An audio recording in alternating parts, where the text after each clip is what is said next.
पाटणा उच्च प्राथमिक विद्यालय वार्षिक उत्सव पाटना ब्लॉक मुख्यालय स्थित सरकारी उच्च प्राथमिक विद्यालय वार्षिक उत्सव धूमधाम रे पालित होईछि। उत्सव रे प्रधान शिक्षक कमलाकांत पति अध्यक्षता करथिले। कार्यक्रम में मुख्य अतिथि भावे पाटना विधायक अक्षय चंद्र नायक, मुख्य वक्ता भावे वरिष्ठ सामाजिक कर्मी अजय कुमार दास जोग देथिले।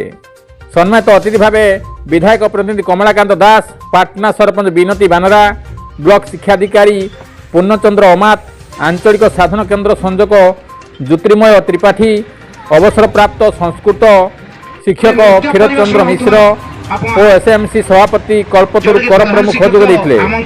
छात्र छात्री अभिभावक मानकु संबोधन कराइतला। एही उत्सव रे शिक्षक प्रकाश मिश्र, सुशांत महंत, योगज्योति महंत, सौभागिनी महंत, सस्मिता नायक, माधवानंद महंत प्रमुख संयोजना करथिले।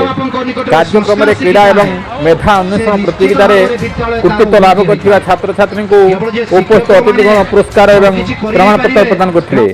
शेष में छात्र छात्र मान द्वारा रंगारंग सांस्कृतिक कार्यक्रम परिवेषण कराइतला।